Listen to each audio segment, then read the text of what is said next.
Caroline Yadan, bonjour. Bonjour Et Christophe. bienvenue, nouvelle députée de la 8e circonscription des Français de l'étranger, un des plus beaux exploits de cette législative surprise. À quoi attribuez-vous d'ailleurs les raisons de votre succès ? Qu'est-ce qui a fait la différence ?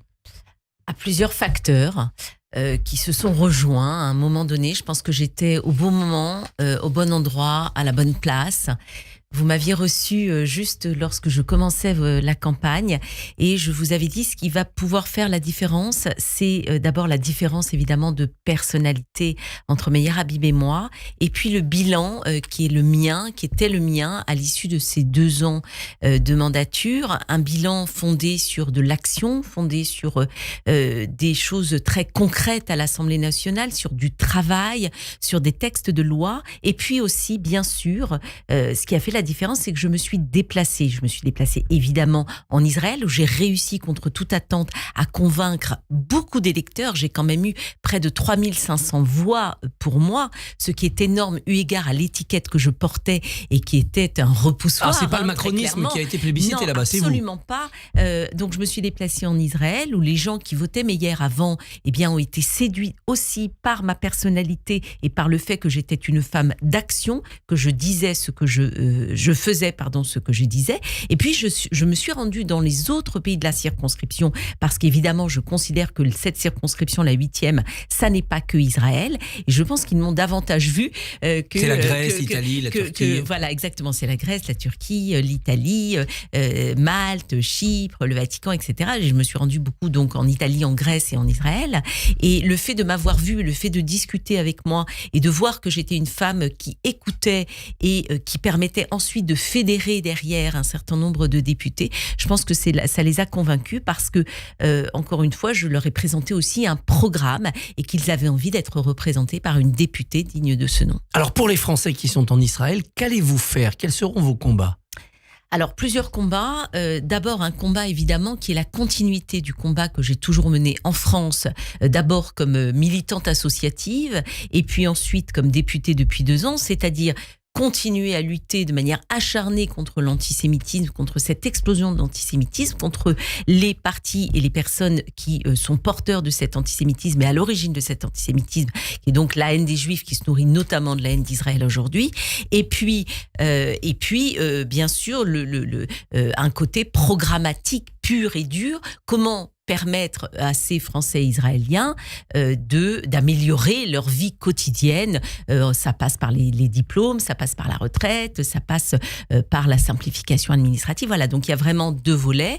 Et le premier volet va sans doute me prendre beaucoup de mon temps, en sachant que j'ai déjà une loi. Alors j'ai déjà des idées, on va dire, de textes de loi. Je veux absolument que la proposition de résolution que j'avais d'ores et déjà préparée lors de la précédente législature soit mise au vote, qui est une proposition de résolution pour condamner l'endoctrinement à la haine des enfants palestiniens via leur manuel scolaire, et puis une autre proposition de loi sur laquelle j'avais déjà commencé à travailler également juste avant la dissolution avec Aurore Bergé, ministre, qui est l'intégration dans la loi de la définition de l'IRA de l'antisémitisme, et notamment l'appel à la destruction de l'État d'Israël et la nazification de cet État d'Israël. Voilà, ça va être mes chantiers, en tout cas, en termes de texte de loi.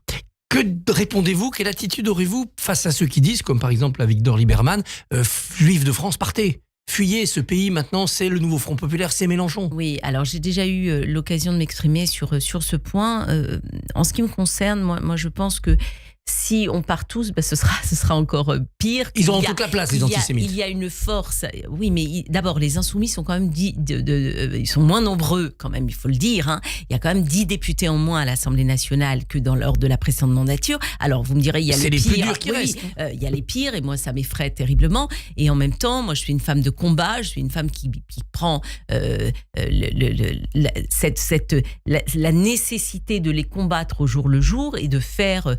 De montrer à quel point cette dangerosité existe. Et en France, contrairement par exemple en Belgique ou même au Royaume-Uni, il reste quand même un front très ferme et très fort contre le danger de cette gauche qui n'a de gauche presque que le nom. Voilà. La situation politique en Israël va jouer aussi sur votre mandat, sur l'ambiance là-bas. Comment voyez-vous cette majorité autour de Netanyahou qui est en péril aujourd'hui, sa personnalité très contestée, le côté crépusculaire de son mandat ? Alors, j'ai bien fait la distinction et je continuerai à la faire entre ma mission de député des Français de l'étranger, qui n'est pas une mission de ministre des Affaires étrangères. Donc, je ne veux pas m'ingérer dans la politique intérieure d'Israël. Ce que je sais, c'est que moi, j'ai rencontré un certain nombre d'Israéliens très nombreux qui manifestent de manière très régulière contre justement... alors à la fois Netanyahou, mais surtout contre certains membres de sa coalition. C'est aux Israéliens de décider de leur avenir et c'est à moi de représenter ces Français israéliens pour agir quoi qu'il arrive dans leur intérêt quotidien et puis également dans leur intérêt même en France. Un nouveau combat pour vous, ce qui s'est passé autour du lycée Yabné, un établissement confessionnel juif du 18e arrondissement de Paris. Aux oraux du bac, des élèves juifs auraient été peut-être notés plus sévèrement. Que savez-vous de cette affaire et que pouvez-vous faire ? Alors, je n'en sais pas plus que vous, je pense. Moi, j'ai été saisie hier, voilà, j'ai vu le courrier du directeur de Yabné. Donc, j'ai demandé officiellement par mes écrits une enquête au niveau du ministère de l'Éducation nationale. Mais je crois que cette affaire, si elle est révélée vraie, et ce que je pense, enfin de ce que j'ai vu, il n'y a pas de raison que ce soit pas le cas, est très très grave. Et elle dit quelque chose. Et elle dit en réalité ce qu'a créé LFI. Voilà, je vais le dire ici. LFI est la pire de cette gauche extrême, a créé la possibilité d'une discrimination totale envers les Juifs dans ce pays. Lorsque on présente des candidats, et je vais dire également que la responsabilité, elle émane des LFI, évidemment, mais elle émane de la gauche qui s'est alliée, qui a vendu son âme pour quelques sièges électoraux. Elle émane de la gauche qui accepte qu'il y ait des candidats comme David Guiraud qui parle de dragon céleste. Ils acceptent de faire une alliance avec Mélenchon pour lequel l'antisémitisme est résiduel. Ils acceptent des candidats comme Émeric Caron pour qui on n'appartient pas à la même espèce si on prend la défense d'Israël ou qui relativise le viol d'une gamine de 12 ans parce que juive. Obono qui parle d'un mouvement de résistance du Hamas. Ils acceptent et ils s'allient avec des personnes qui placent une Rima Hassan au Parlement européen, qui reprend tous les poncifs antisémites et les poncifs du protocole des sages de Sion avec la vente des organes par les Juifs, des organes des enfants palestiniens. Donc je dis que ça, c'est d'une gravité extrême et que la gauche, qu'on dit républicaine, a une responsabilité inimaginable dans cette montée de l'antisémitisme exacerbé en France et il est temps que ça cesse. Il faut qu'elle rompe. Mais évidemment. Il faut que ce Front populaire se casse. Vous voyez, pendant 2 ans, je me suis dit, avec ces outrances des LFistes, avec tout ce qu'on a vu, la recherche du chaos, la violence verbale, la violence physique, ces mots qui sont juste abject, cet antisémitisme-là qui est complètement désinhibé, je me suis dit, mais la gauche, mais jamais se reformera, la NUPES ne se reformera pas. Mais cette rupture, elle était consommée, c'est la dissolution qui a provoqué Il y a quelques députés qui se sont éloignés comme Jérôme Guedj, mais où sont les autres ? C'est la dissolution qui les a reconsolidés. Mais très bien, la dissolution a fait son œuvre, oui, et franchement, j'étais loin d'être partisane de cette dissolution et de la défendre. Mais une fois que la dissolution intervient, chacun prend ses responsabilités. Maintenant, ils peuvent rompre. Chacun prend ses responsabilités. Et on peut rompre à tout moment. Jusqu'à quand on va vendre son âme au diable ? Les LR ne l'ont pas fait. Lorsque Ciotti s'est rapproché du RN, les LR ont été très clairs. Il n'y aura pas d'alliance avec le RN. Jusqu'à quand la gauche va perdre ce qui fait ou ce qui a fait par le passé sa grandeur. Et c'est cette emprise idéologique de la France insoumise sur la gauche qui ferait que des examinateurs au bac se sentiraient encouragés, protégés pour discriminer ? Mais bien sûr, mais évidemment, la parole est totalement, la parole antisémite, la parole anti-juive, sous couvert de la haine d'Israël, est totalement désinhibée. On l'a vu à Sciences Po, on l'a vu dans les établissements scolaires, on a vu à quel point il y avait une haine des Juifs, même dans les écoles élémentaires. Oui, il y a une gangrène antisémite, notamment dans l'éducation nationale. Et moi, je dis qu'il est temps de s'en saisir. Et c'est un appel également à la ministre de l'Éducation nationale.